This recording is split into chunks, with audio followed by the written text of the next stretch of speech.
Watch the man in modern clothes holding books over flames. His name is Danish.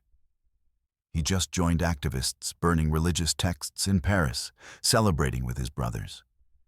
Then his hands begin trembling uncontrollably. He collapses to his knees, shocking everyone present. My name is Danish, I'm 28 years old, and on November 13th, 2022, my entire world collapsed in a Paris public square. I was a devoted Islamic activist, ready to die for my beliefs. What happened that day defied everything I thought I knew about God.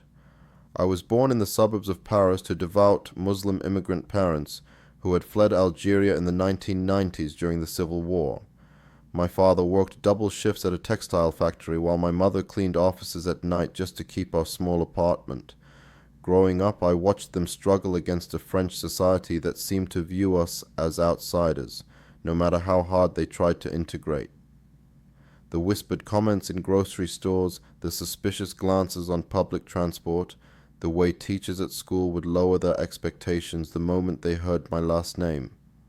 All of this planted seeds of resentment deep in my heart. By the time I reached university in 2019, that resentment had grown into something much darker. I was studying political science at the Sorbonne, and every lecture about French secularism and Western values felt like a personal attack on my family's faith. I started attending Friday prayers more regularly, not just out of devotion, but out of defiance. I wanted to show this country that I would never abandon who I was, no matter how much pressure they applied. It was during my second year that I met Brother Hassan at the university mosque. He was older, maybe in his 30s. With the kind of quiet intensity that drew people to him, Hassan had connections to various Islamic activist groups across Paris, and he spoke about the need for young Muslims to take action against what he called the systematic oppression of our faith.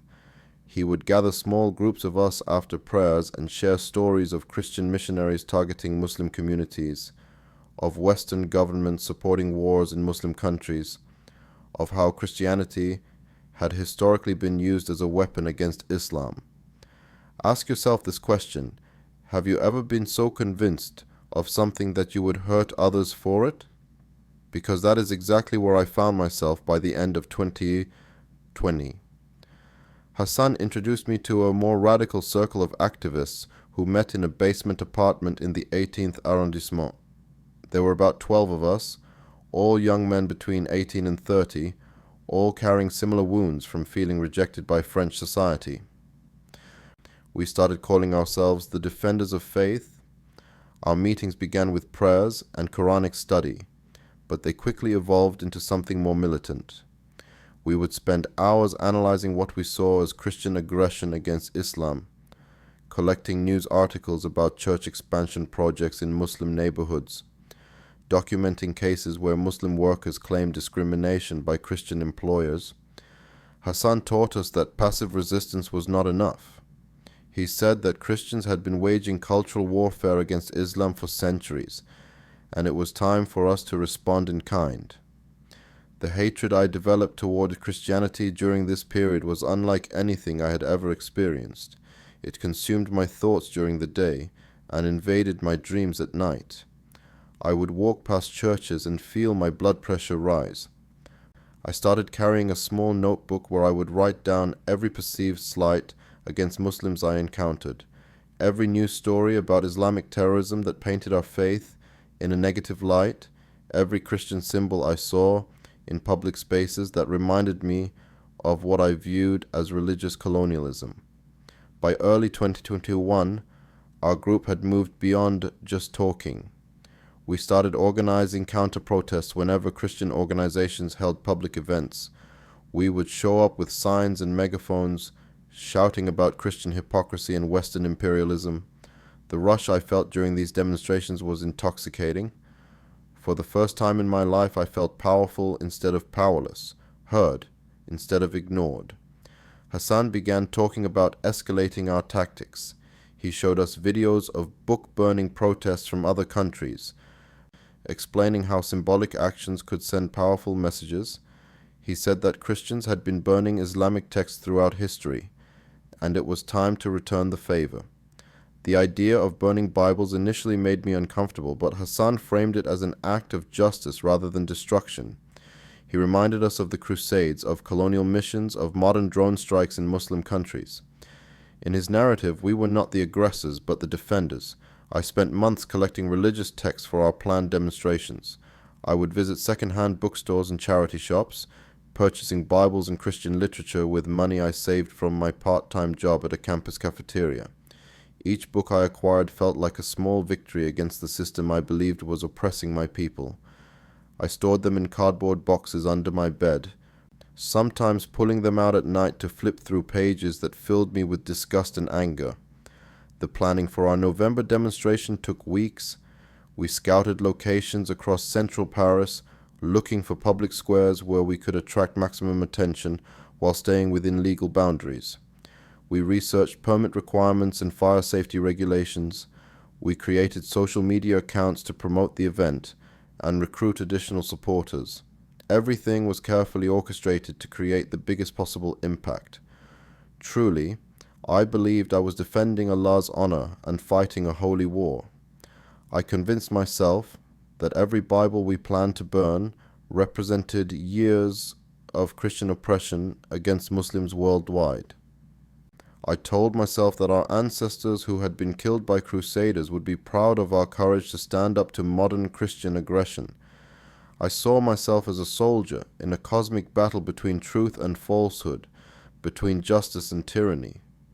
Look inside your own heart right now, and ask yourself if you have ever been so consumed by an ideology that you lost sight of basic human compassion. Because that is exactly what happened to me. I had become so focused on fighting what I perceived as Christian hatred that I had become hateful myself. I had become so obsessed with defending Islam that I had forgotten the fundamental Islamic principle of mercy and forgiveness. The night before our November 13th demonstration, I could barely sleep. I spent hours in prayer asking Allah to bless our actions and to give me courage for what lay ahead. I had no idea that within 24 hours, everything I thought I knew about God, about faith, and about myself would be completely shattered. November 13th, 2022 started like any other day, but it would end with my entire worldview in ashes. I woke up at dawn for Fajr prayers, my heart pounding with anticipation for what lay ahead. This was supposed to be our biggest demonstration yet, the culmination of months of careful planning and preparation. I performed my ablutions with extra care that morning, asking Allah to guide our actions and protect us from harm.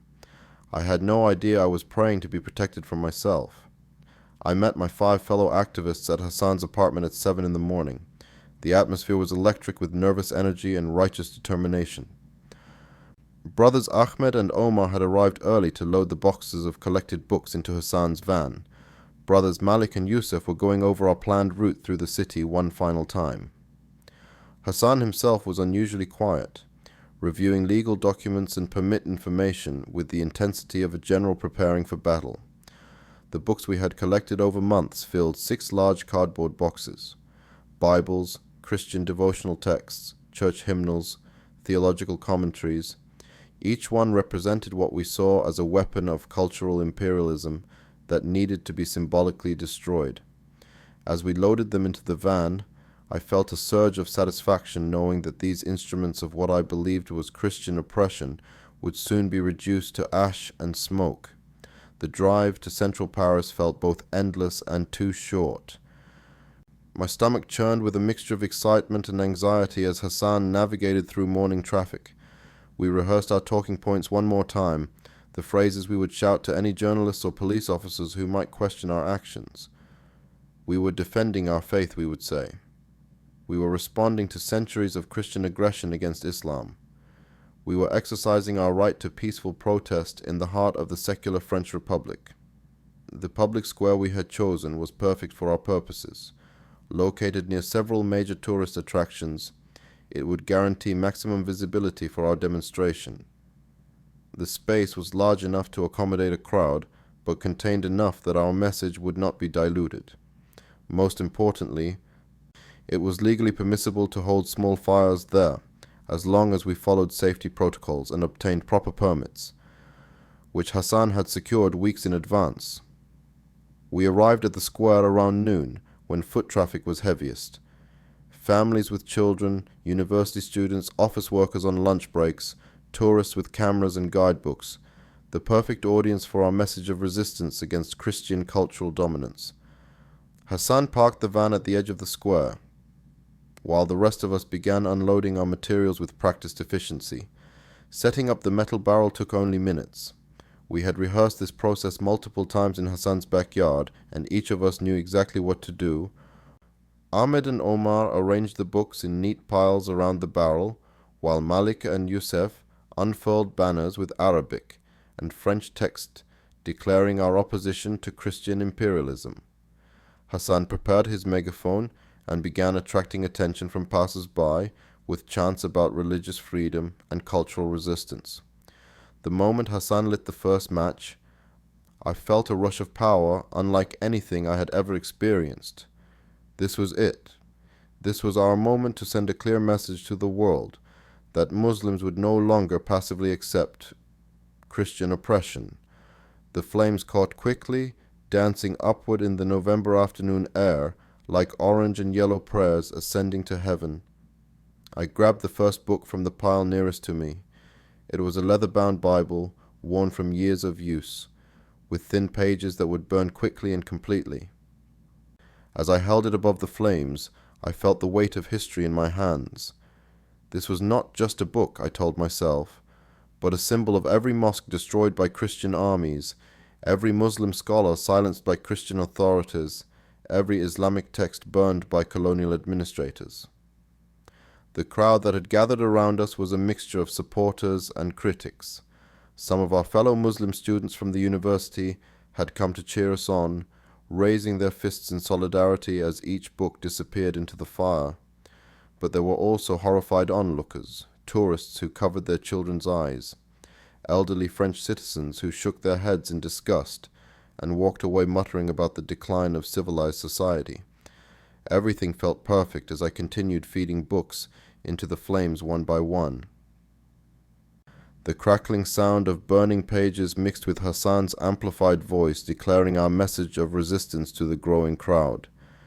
This was exactly what we had planned, exactly what I had dreamed about during months of preparation. I was finally making a real impact, finally striking back at the system that had marginalized my family and community for generations. Brother Ahmed stood beside me, also throwing books into the fire with methodical determination.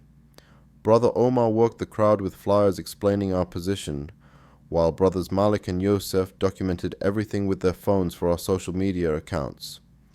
We were a well-oiled machine of righteous anger, each playing our part in this carefully choreographed act of defiance. The police had arrived by this point, but they maintained a respectful distance.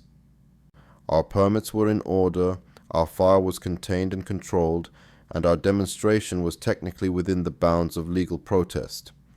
They observed us with professional detachment while occasionally speaking into their radios, but they made no move to interfere with our activities. I reached for another book, a thick theological commentary with gold lettering on its spine. The weight felt substantial in my hands, and I imagined how satisfying it would be to watch centuries of what I viewed as Christian lies and propaganda dissolve into smoke. I raised it high above my head, displaying it to the crowd before consigning it to the flames like a conquering warrior displaying the spoils of victory. This was supposed to be my moment of absolute triumph for Islam. This was supposed to be the day I proved myself as a true defender of the faith. This was supposed to be the beginning of a larger movement of Islamic resistance against Christian cultural imperialism. But as my hands held that book above the dancing flames, something happened that would change everything forever. As I held that thick theological commentary above the flames, my hands suddenly began to tremble. At first, I thought it was just adrenaline from the intensity of the moment. We had been planning this demonstration for months, and the rush of finally executing our vision was overwhelming. but as seconds passed, the trembling grew stronger, more violent, until my entire arms were shaking uncontrollably. I tried to steady myself, gripping the book tighter, telling myself to focus on the mission. But something was happening to me that I had never experienced before. It felt like an invisible force was wrapping itself around my body, not restraining me exactly, but filling me with such an overwhelming sense of presence that my physical strength began to fail. The trembling spread from my hands up through my arms and into my chest. My heart started racing, not with excitement or fear, but with something I cannot adequately describe in words. It was as if every cell in my body was suddenly aware of something massive and powerful standing directly behind me, watching everything I was doing with complete knowledge of who I was and what I had become. Look inside your own heart right now and try to imagine a moment when you felt the presence of something infinitely larger than yourself. That is the closest I can come to explaining what happened to me in that Paris square, but even that comparison falls short of the reality. This was not just a feeling of being watched or judged. This was the overwhelming certainty that I was standing in the presence of absolute truth, and that everything I believed about myself and my mission was being exposed as fundamentally wrong. I tried to fight against whatever was happening to me. I commanded my hands to stop shaking, ordered my arms to throw the book into the fire, willed myself to continue with our planned demonstration. But my body would no longer obey my mind. The book felt like it weighed 1,000 pounds in my trembling hands, and no amount of mental effort could force me to complete the action I had intended. Hassan noticed my distress and called out to me over the noise of the crowd. "Danish, what are you waiting for? Throw it in." His voice sounded distant and muffled, as if he was speaking to me from across a vast canyon instead of just a few feet away. I tried to respond, to explain what was happening, but when I opened my mouth, no words came out. The presence I felt behind me seemed to grow stronger and more intense with each passing second. It was not threatening or violent, but it was absolutely undeniable. Every instinct in my body was telling me to turn around and see what was there, but I knew with complete certainty that if I did, I would see nothing that my physical eyes could perceive. This was something beyond the material world, something that existed in a dimension of reality I had never acknowledged or experienced. My fellow activists began gathering around me, concerned by my obvious distress. Brother Ahmed grabbed my shoulder and asked if I was feeling sick. Brother Omar offered to take the book from my hands and complete the action for me. But I could not respond to any of them. My entire consciousness was focused on the overwhelming sense that something cosmic was happening in this moment, something that would change the trajectory of my life forever. The book slipped from my trembling fingers and fell to the ground with a heavy thud. The sound seemed to echo through the square like a gunshot, though I knew that was impossible. Everything around me began to feel surreal and dreamlike.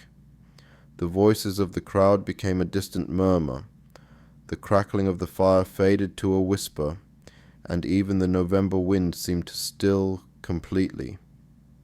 Without any conscious decision on my part, my legs buckled beneath me, and I collapsed to my knees in the middle of the square. The impact of hitting the concrete sent a sharp pain through my kneecaps, but even that physical sensation felt distant and unimportant compared to what was happening inside my spirit. I was being broken apart and rebuilt in real time, and there was nothing I could do to stop or control the process. The moment my knees touched the ground, something inside my chest seemed to crack open like an egg. All the anger I had been carrying for years, all the hatred I had cultivated toward Christianity, all the righteous fury that had driven me to this moment began pouring out of me in the form of uncontrollable tears. I had not cried since I was a small child, but now I was weeping with such intensity that my entire body shook with each sob. My fellow activists were in a state of panic, trying to understand what was happening to their comrade who had been so strong and determined just moments before. Hassan knelt beside me and grabbed my face in his hands. demanding that I tell him what was wrong. But I could not speak. I could not explain that I was experiencing something that contradicted everything we had been taught about God, about faith, about truth itself. The weeping continued for what felt like hours, but was probably only minutes. Each tear seemed to carry away another piece of the hatred I had been nurturing, another fragment of the anger that had defined my identity for so long. I felt like I was being emptied out completely, hollowed until nothing remained of the person I had been when I woke up that morning. Something supernatural broke through my hatred that day, something I had no framework to understand or explain. In that moment of complete vulnerability, but kneeling on the cold concrete with tears streaming down my face, I encountered a presence that was simultaneously foreign and familiar, overwhelming and gentle, terrifying and comforting. It was as if the very fabric of reality had opened up to reveal something that had always been there, waiting for me to stop running long enough to notice. I knew with absolute certainty that my life would never be the same after this moment, though I had no idea what that meant or where it would lead me.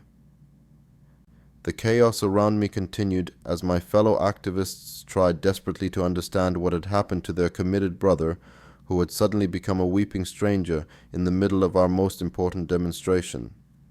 Hassan was shouting commands at the others to pack up our materials while Ahmed and Omar tried to lift me from my knees, but I was dead weight in their hands, unable to coordinate my movements or respond to their urgent questions. Malik kept asking if I needed medical attention while Yusuf frantically deleted the videos he had been recording, afraid that my breakdown would somehow incriminate our group. The police officers who had been observing from a distance began moving closer, and I could hear Hassan arguing with them in rapid French, insisting that everything was under control and that we would clear the area immediately, but I could not move. Something had fundamentally shifted inside my consciousness during those moments of supernatural encounter, and my body seemed to belong to someone else entirely. The tears had stopped flowing, but they had left me feeling completely drained and disoriented. It was as if someone had reached inside my chest and rearranged all my internal organs while I was unconscious. Eventually, Ahmed and Omar managed to drag me to my feet and half carry me toward Hassan's van. My legs felt like rubber, and I stumbled with every step. The crowd of onlookers parted to make way for our strange procession, some looking concerned for my welfare, while others appeared satisfied that our hateful demonstration had ended in apparent failure. Hassan drove us away from the square in tense silence, occasionally glancing at me in the rear-view mirror with a mixture of anger and confusion. The other brothers whispered among themselves, speculating about what might have caused my sudden collapse. Some suggested that I had been overcome by the spiritual intensity of the moment. Others wondered if I had been fasting too long and suffered from low blood sugar. None of them could conceive of the possibility that something divine had intervened to stop our actions. They dropped me off at my apartment building without ceremony. Hassan barely looked at me as I stumbled out of the van, and I could sense his disappointment and frustration even though he said nothing. The last thing I heard before they drove away was Brother Ahmed saying that maybe I was not cut out for this level of commitment to the cause. Their words stung, but not as much as they would have just hours earlier. I climbed the 3 flights of stairs to my small studio apartment with trembling legs, using the handrail for support like an elderly man recovering from surgery. Every step felt monumental, as if I were climbing a mountain instead of a simple staircase. My keys shook in my hands as I struggled to unlock my door, and when I finally made it inside, I collapsed onto my bed fully clothed and lay there staring at the ceiling. The apartment felt different somehow, as if the supernatural presence I had encountered in the square had followed me home and was now filling every corner of the small space. I kept expecting to see something or someone standing in the shadows, but the rooms remained visually empty while feeling spiritually crowded. Sleep was impossible despite my physical and emotional exhaustion. As the hours passed, I began replaying every moment of the day's events in obsessive detail. I analyzed my physical reactions, searching for some logical explanation that would allow me to dismiss what had happened as a medical episode or psychological breakdown. But no matter how hard I tried to rationalize the experience, I could not escape the certainty that I had encountered something real and powerful that existed beyond the material world. By evening, hunger forced me to leave my bed and attempt to eat something. But when I opened my refrigerator and saw the halal meat I had purchased earlier in the week, my stomach turned with unexpected revulsion. The sight of food that I had always eaten without question now seemed foreign and unappetizing. I settled for drinking water and eating a piece of bread, though even those simple items felt strange in my mouth. Look inside your own heart right now, and ask yourself if you have ever experienced a moment when everything familiar suddenly became foreign. That is what happened to me during my first night after the encounter. My apartment was the same, my possessions were unchanged, but I felt like a visitor in my own life. Unable to bear the intensity of my thoughts any longer, I decided to walk through the streets of Paris despite the late hour. I needed movement, fresh air, some way to process what had happened to me. I pulled on a jacket and left my building without any particular destination in mind. The November evening was cold and crisp, with a clear sky full of stars that seemed brighter and more numerous than I had ever noticed before. I walked aimlessly through neighborhoods I had known for years, but everything looked different through my transformed perception. The streetlights seemed more luminous, the shadows more profound, the very air more alive with invisible possibility. Without conscious planning, my feet carried me toward the center of the city. I walked for over an hour, lost in thought and internal turmoil, until I found myself standing at the base of a familiar landmark. When I looked up and realized where I had unconsciously navigated, my heart nearly stopped beating. I was standing directly in front of Notre Dame Cathedral. The massive Gothic structure loomed above me in the darkness, its twin towers reaching toward the star-filled sky like stone prayers frozen in time.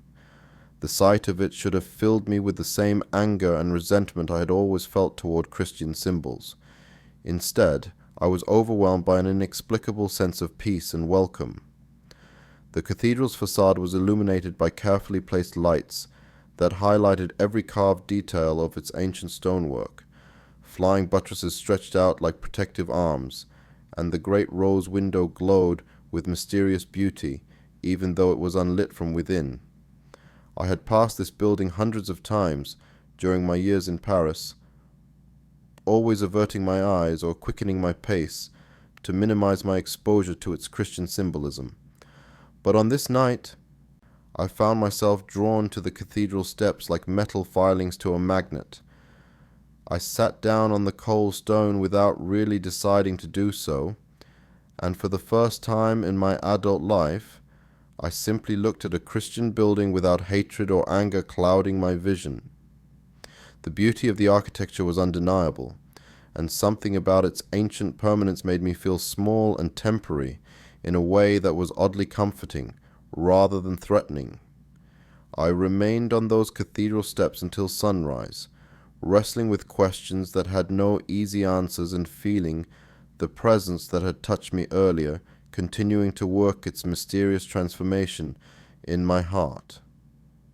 The days following my supernatural encounter at Notre Dame became a blur of secret investigation and internal torment.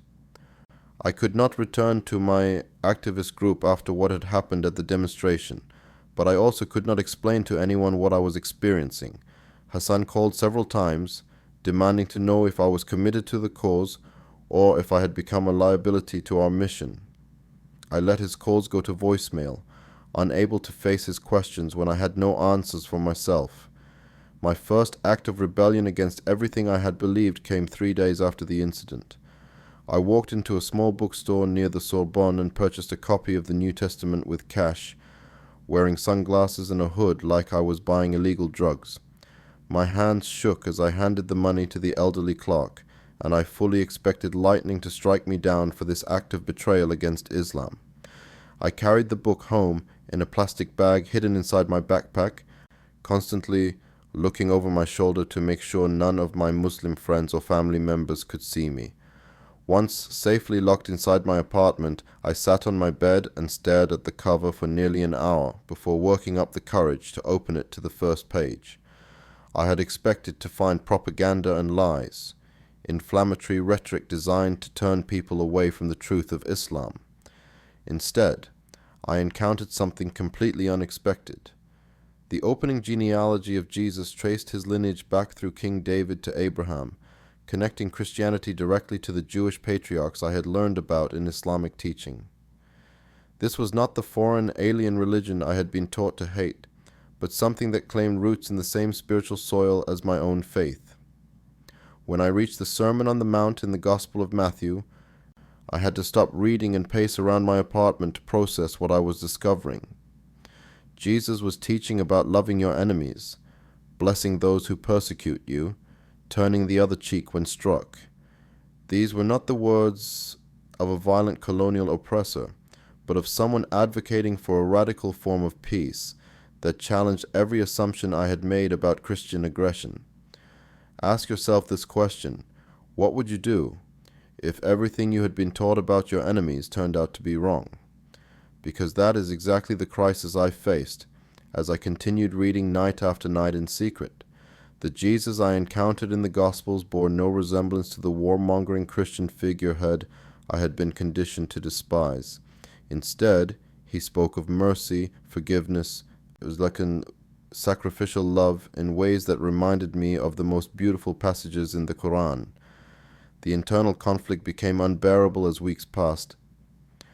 During the day, I maintained the pretense of being the same devout Muslim I had always been.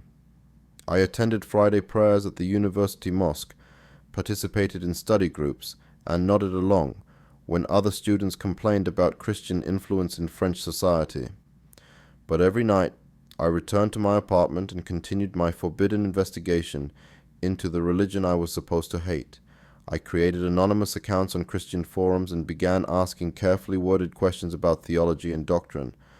I watched dozens of hours of sermons and testimonies on video platforms, always using private browsing modes, and clearing my internet history afterward. I was like a spy infiltrating enemy territory, except I was increasingly unsure who the enemy actually was.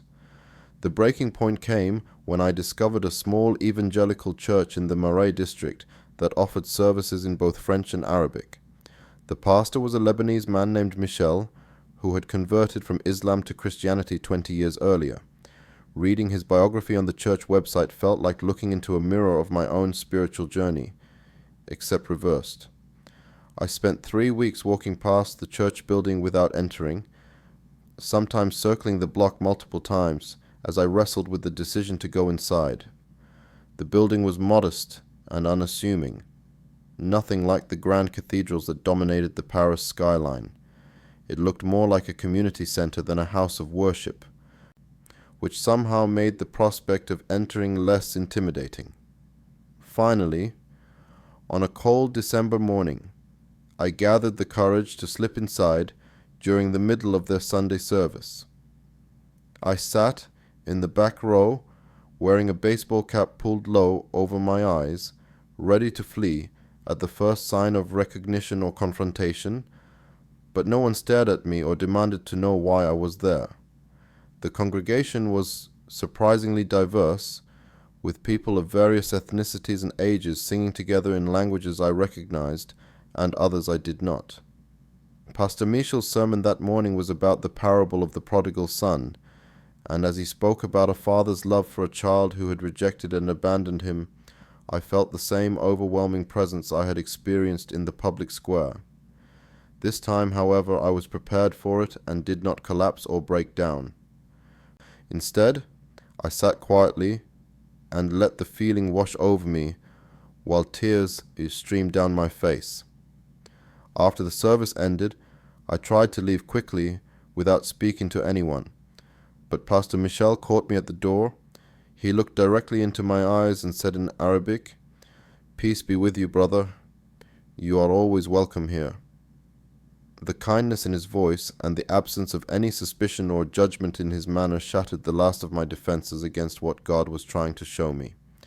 I began attending Pastor Michel's church regularly while maintaining the fiction of my Islamic faith for everyone else in my life.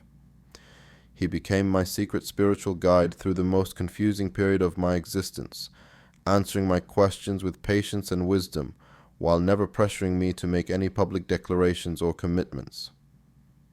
He understood the cost of conversion from Islam to Christianity because he had paid it himself. Look inside your own heart right now and ask yourself if you have ever had to choose between truth and comfort, between what you discovered to be right and what everyone expected you to believe. That was the impossible position I found myself in as my secret investigation led me closer and closer to a decision that would change everything. The day I finally chose baptism, I knew I was choosing to lose my family, my friends, and my entire previous identity. But I also knew I was choosing to gain something infinitely more valuable than anything I was giving up. The day I chose baptism was the most terrifying and liberating moment of my entire life. I had spent 3 months meeting secretly with Pastor Michel, studying the Bible, and wrestling with the implications of converting from Islam to Christianity. I knew that this decision would cost me everything I had known, but I also knew that I could no longer live a lie after encountering the truth about Jesus Christ. My baptism took place on a Sunday evening in March 2023 in the small pool behind the church sanctuary. Only Pastor Michel and a few close church members were present as witnesses. As I lowered myself into the water, I thought about my parents who had sacrificed everything to give me opportunities in France, and my heart broke knowing how much pain my decision would cause them. But when Pastor Michel said the words, "I baptize you in the name of the Father, the Son, and the Holy Spirit," and lowered me beneath the surface, I experienced the same supernatural presence that had first touched me in that Paris public square. This time, however, instead of breaking me down, it was rebuilding me into someone completely new. I emerged from the water feeling like I had been born again, which I later learned was exactly what had happened to me spiritually. The first test of my new faith came just 2 weeks after my baptism, when my mother discovered a Christian devotional book hidden beneath my mattress while cleaning my apartment. The confrontation that followed was more painful than anything I had ever experienced in my 28 years of life. She called my father immediately, and within an hour my entire extended family had gathered in my small living room for what felt like an intervention. My father's face was a mask of disappointment and rage as he demanded to know if the rumors were true, if his son had really abandoned the faith of his ancestors for the religion of our oppressors. When I confirmed that I had indeed become a Christian, the sound that came from my mother's throat was unlike anything I had ever heard. It was part wail, part sob, part scream of pure anguish, as if someone had just told her that I had died. The argument that followed lasted for hours and included accusations, threats, pleading, and ultimatums. My uncle called me a traitor to my family and my heritage. My younger sister begged me to reconsider, promising that we could find a way to resolve whatever problems had driven me to this desperate action. My mother alternated between weeping and praying loudly in Arabic, asking Allah to forgive her son's temporary insanity and bring him back to the straight path.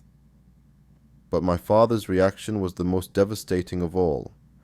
After listening to the chaos for nearly 2 hours, he stood up slowly and looked at me with eyes that seemed to have aged a decade in a single evening. "You are no longer my son," he said in Arabic, his voice completely steady and final. "You have chosen to worship the God of the people who have oppressed us for generations. You have spat on the graves of your grandfathers and betrayed everything we taught you about honor and faith. Do not contact us again until you return to Islam and beg Allah's forgiveness for this madness." They left my apartment that night, and I did not see or speak to any of them for 8 months. The silence from my family was more painful than any physical punishment could have been. I would walk past places we used to visit together and feel like my heart was being torn out of my chest. Every holiday, every family celebration, every moment of joy or sorrow that I should have shared with them became a reminder of what my decision had cost me. My activist friends abandoned me even more completely than my family had. Hassan spread word throughout our network that I had suffered some kind of mental breakdown and could no longer be trusted with sensitive information. Brothers Ahmed, Omar, Malik, and Youssef stopped returning my phone calls and avoided me when we occasionally crossed paths on campus. The movement that had given my life purpose and meaning for years now treated me like I was infected with a contagious disease. The isolation was overwhelming, but Pastor Michelle and the church community became my new family during this impossible transition period. They surrounded me with love and support while I grieved the loss of everything I had known. They helped me find a new apartment when my lease expired and my parents refused to help with rent. They assisted me in changing my field of study from political science to counseling psychology, recognizing that God was calling me toward a ministry of helping others navigate spiritual transformation. The work I do today as a Christian counselor specializing in Muslim converts has become my life's passion and purpose. I spend my days walking alongside men and women who are experiencing the same spiritual crisis I went through, helping them process the overwhelming nature of encountering Jesus Christ while coming from an Islamic background.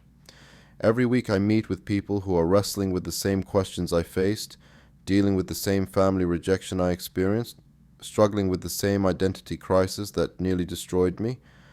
Ask yourself this question: what is God trying to tell you through my story today? Because I believe that the same Jesus who stopped me in that Paris public square, who broke through my hatred and transformed my heart, is reaching out to you right now wherever you are. He sees past whatever anger or prejudice or misconception you might be carrying, just as he saw past mine. The relationship with my family has slowly begun to heal over the past year, though it remains complicated and fragile. My mother now speaks to me occasionally on the phone, though she still weeps every time we talk and continues to pray for my return to Islam. My father maintains his distance, but no longer forbids other family members from having contact with me. My sister visits sometimes, though we avoid discussing religion to prevent arguments that neither of us has the strength to endure. I travel across Europe now sharing my testimony with churches, universities, and interfaith organizations. Everywhere I go, I meet people who carry the same hatred I once nursed, the same misconceptions I once believed, the same spiritual emptiness I once tried to fill with ideology and activism. When I tell them about the moment my hands froze above those burning books, about the supernatural encounter that changed everything, I see recognition in their eyes, because deep down we all know that we need something greater than ourselves.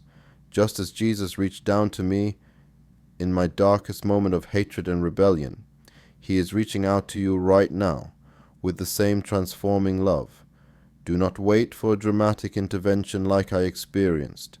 Do not let pride or fear or family expectations keep you from responding to his call. Open your heart to him today and discover for yourself the peace that surpasses all understanding, the love that conquers every form of hatred, and the truth that sets every captive soul free from the chains of spiritual darkness. The same God who changed everything for me wants to change everything for you too.